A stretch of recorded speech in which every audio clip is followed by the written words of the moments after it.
Well, they tell me we're still doing interviews, so the mics are back on, and this is Radio Entrepreneurs. My name is Jeffrey Davis. Welcome back.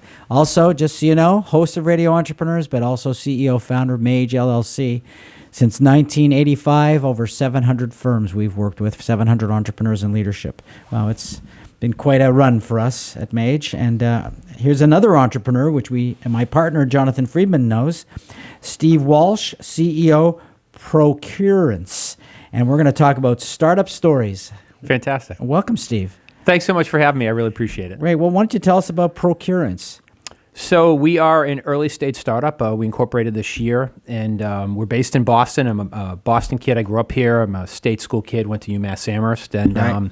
We are starting a company that's really a marketplace for business customers. And we call it a marketplace for B2B technology. So if you think of businesses in the Boston area and nationally, our focus is going to be that small and medium business and helping them buy technology. So, and by technology, I mean everything from internet services to co-location to maybe some cloud services, anything they need from a technology perspective to run their business.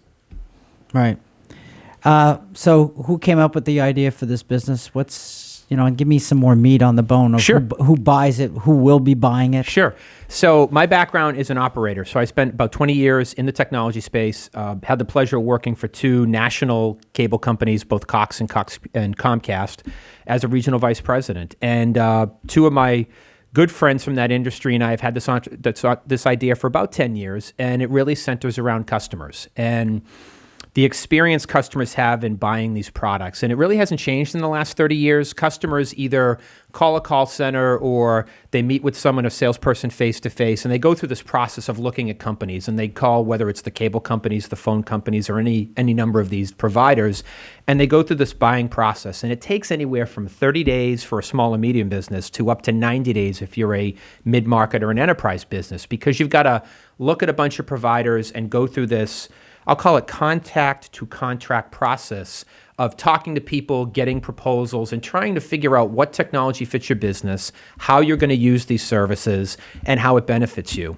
Well, we took a look at that and said, and in the end, the customer looks at it and says, wow, that was a really hard process, and it was long, and it was tedious, and in the end, they kind of get to the point of saying, I'll choose the lesser of who cares because I just want to get back to my business. Well, entrepreneurs can be risk adverse. They don't want to put themselves out of business. Yeah, exactly. So they tend to go sometimes to the easier decision. They take the path of least resistance. Exactly. And so we looked at it and said, okay, it shouldn't be that way. It should be, we live in a technology age, and there's this unbelievable plethora of things called marketplaces out there, which in all parts of my life I use. Amazon's probably the best example, but some Boston companies, whether it's travel, TripAdvisor, Kayak, and now you're seeing marketplaces in the energy space and the car space. So we're looking at it going, why can't we bring this to the technology space? Why can't we build a place where if I'm a business owner, based on where I'm located and what I want, I can go and raise up all of the providers and I can look at their products and services, and based on my needs and my business,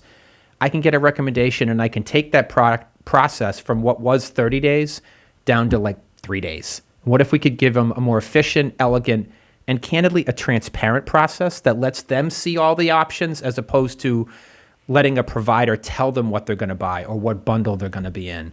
So we just thought there was a better way. And so we started the company about 7 months ago and incorporated and said, we're going to build a company from a customer perspective, which a lot of people in this day and age talk about the customer experience, and we're all about the customer experience. My experience has been when someone says that, what they're really talking about is, let's find a way to take transactions out of the business so we can make a better margin. It's really not about the customer at all. Well, we want to build a company from day one from the customer perspective. So our early iteration of our company is spending a lot of time talking to potential customers about, if we had this platform, what would you want that experience to be like? How would you want it to look? What type of information would you want? How would you want it presented? And what should that buying process look like? And most companies have never taken the time to actually ask people how they'd like to buy product. We sort of want to turn it on its head and take a very different perspective early on.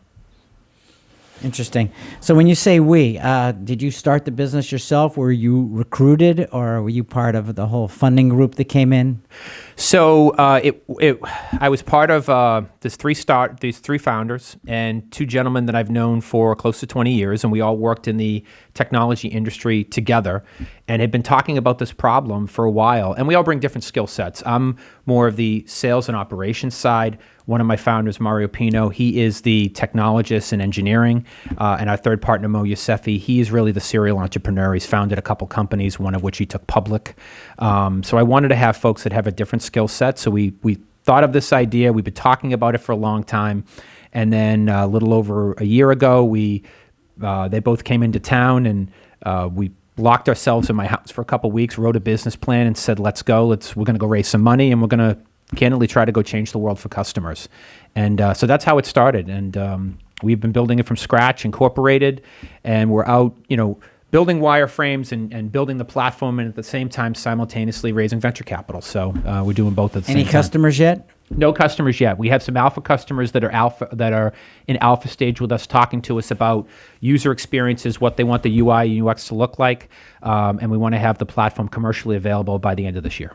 So let's pretend it's a year from now. Yeah. Let's pretend it's December 2020. Sure. What do we look like? Yeah, what do you look like then?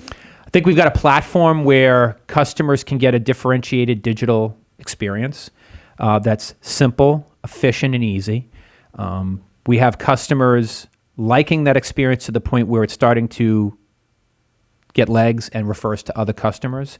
I want to be a place where customers feel like they're getting not just great product and great service, but they're allowing them to get back to the business of doing their business, where they're not having to worry about sourcing product. And we would be a place where they can help get technology and do it easy and clean and efficient.